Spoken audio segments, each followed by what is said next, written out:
আসসালামু আলাইকুম রহমতুল্লাহি আবরাকাতু। প্রিয় দিনী ভাই বোন বোনেরা, আজকে আমরা জানবো প্রিয় নবী সাল্লাল্লাহু আলাইহি ওয়াসাল্লামের এমন একটি শিখানো দোয়া, যেই দোয়াটা পড়ে আপনি যদি চান আপনার শত্রু রয়েছে যারা, তাদেরকে কঠিন শাস্তি দিতে পারেন। এই দোয়াটার মাধ্যমে তাদের শরীরে আগুন ধরিয়ে দিতে পারেন, এমনভাবে তাদের শরীরে আক্রান্ত করবে যে আপনি তাদেরকে দেখেই দোয়াটা পড়বেন আর আল্লাহ তাআলার কাছে সাহায্য চাইবেন, যেটা প্রিয় নবী সাল্লাল্লাহু আলাইহি ওয়াসাল্লাম যেভাবে শিখিয়েছেন এইভাবে সাহায্য চাইলে নিঃসন্দেহে আল্লাহ তাআলা আপনাকে সাহায্য করবেন এবং গায়েবীভাবে আল্লাহ তাআলা তাকে শাস্তি দিবেন এমনভাবে যে দোয়াটা পড়ার সাথে সাথেই কারেন্টের মতো কাজ করবে, তার শরীরে জ্বালা পোড়া সৃষ্টি হয়ে যাবে। তবে হ্যাঁ, যদি সেই ব্যক্তি সত্যি সত্যি আপনাকে জুলুম করেছে, আপনার উপর অন্যায় অত্যাচার করেছে, তাহলে আপনি তাকে কেবল শাস্তি দিতে পারেন।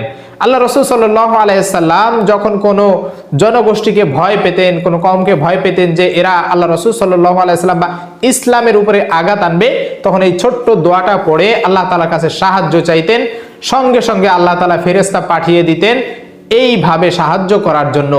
আর রাসূলুল্লাহ সাল্লাল্লাহু আলাইহি ওয়াসাল্লাম সেই দোয়াটা উম্মতদেরকে শিখিয়েছেন যে যখনই তোমরা কোনো বিপদে পড়বে, যখনই তোমাদেরকে কেউ অন্যায় অত্যাচার করবে তোমাদের উপরে, তখনই এই দোয়াটা পড়ে আল্লাহ তাআলার কাছে সাহায্য চাইবে।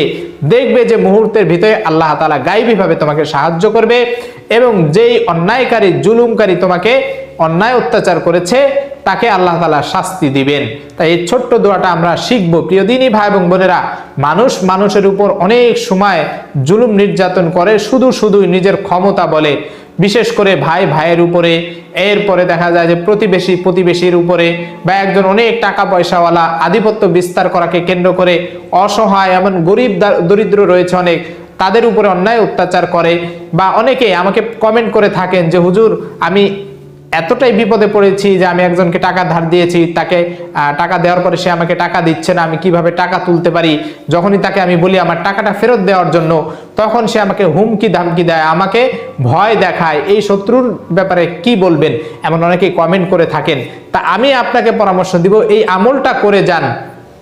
যখনই আপনি তাকে দেখবেন দূর থেকে, তাকে শুনিয়ে নয়, দূর থেকে আপনি এই দোয়াটা পড়বেন।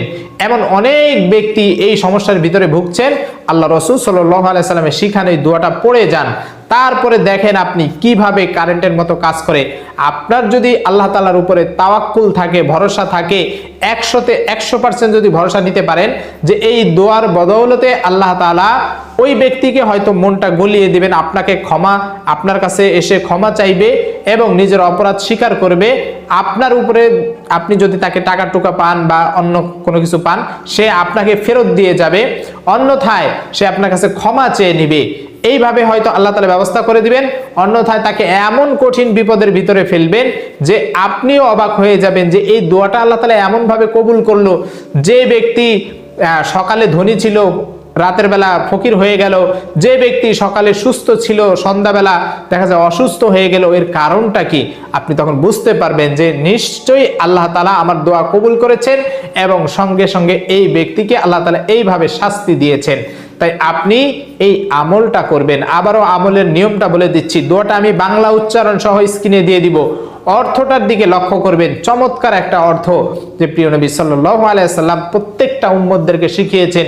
তোমরা দেখা যায় বিভিন্ন সময় বিপদে পড়বে আর এই দোয়াটা বেশি বেশি করে পড়বে। তো চলুন আমরা এই দোয়াটা শিখে নেই এবং এই দোয়াটার আমল আমরা করব।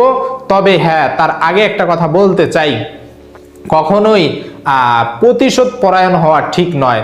দেখা যায় যে আমাকে কেউ অন্যায় অত্যাচার ভাবে মারধর করেছে, আমিও যদি তাকে মারধর করতে চাই, শাস্তি দিতে চাই, তাহলে সেই ক্ষেত্রে তার আর আমার ভিতরে কোনো পার্থক্য থাকে না।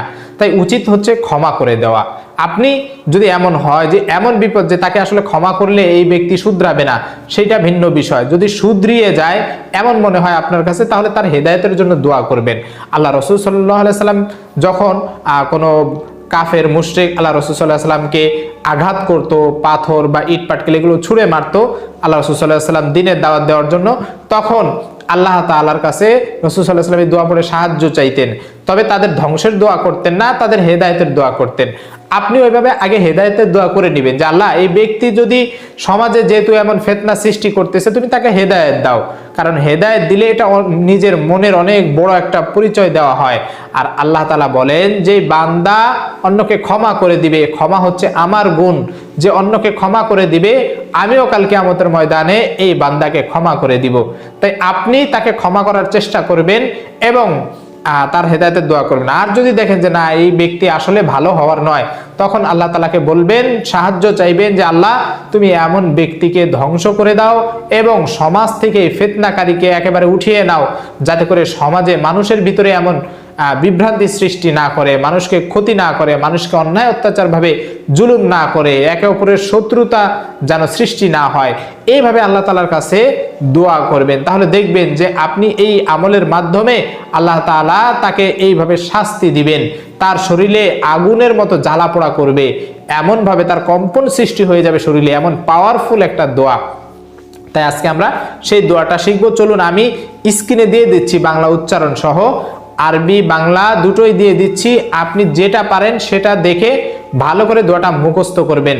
পড়ার নিয়ম আবারও বলছি, যখন আপনার শত্রুকে আপনি দেখবেন, সঙ্গে সঙ্গে দূর থেকে যখন দেখবেন এই দোয়াটা 7 বার পড়ে আল্লাহ তাআলার কাছে সাহায্য চাইবেন। আর আপনাকে যে অন্যায় অত্যাচার করেছে এটা মনে মনে স্মরণ করবেন যে আল্লাহ এইভাবে আমাকে জুলুম নির্যাতন করেছে আমার উপরে, আপনি তাকে এইভাবে শাস্তি দিয়ে দেন, তার শরীরে আগুন ধরিয়ে দেন। আল্লাহ তাআলা যেভাবে ভালো মনে করেন সেভাবেই শাস্তি দিতে থাকবেন। তো চলুন আমরা দোয়াটা শিখে নেই।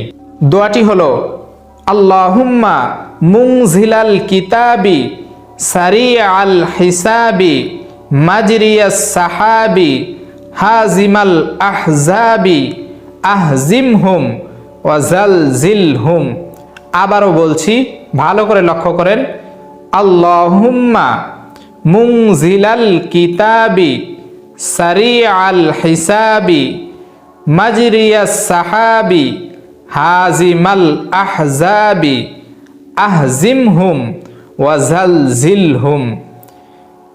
অর্থ হচ্ছে, হে আল্লাহ, কোরআন অবতীর্ণকারী, দ্রুত হিসাব গ্রহণকারী, মেঘকে পরিচালনাকারী, শত্রু বাহিনীকে পরাজিত ও প্রতিহতকারী, তাদের দমন ও পরাজিত করুন, তাদের শরীরের মধ্যে কম্পন সৃষ্টি করে দিন।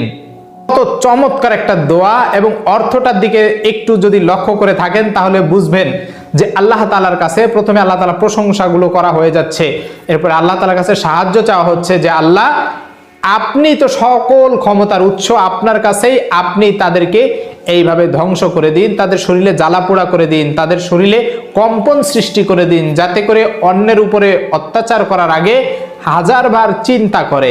এইভাবে দোয়াটা পড়ে আপনি আল্লাহ তাআলার কাছে সাহায্য চাইবেন। যত বড়ই শত্রু হোক না কেন আল্লাহ তাআলার কাছে সে একেবারে নগণ্য, তাকে তুড়ি মেরে আল্লাহ তাআলা একেবারে শাস্তি এমন ভাবে দিবেন তার আজীবনের জন্য শিক্ষা হয়ে যাবে। তাই প্রিয় দ্বীনী ভাই এবং বোনেরা, রাসূল সাল্লাল্লাহু আলাইহি ওয়াসাল্লামের শেখানো এই দোয়াটার উপর আমরা আমল করব, ইনশাআল্লাহ দেখবেন যে যত কঠিন বা যত বড় শত্রুই হোক না কেন আল্লাহ তাআলা সেই শত্রু থেকে আপনাকে হেফাজত করবেন, তাকে শাস্তি দেওয়ার জন্য দায়িত্ব আল্লাহ তাআলা নিজে নিয়ে নেবেন। আল্লাহ তাআলা আমাদের সকলকে এই ধরনের সমাজের শত্রুদের থেকে হেফাজত করুন।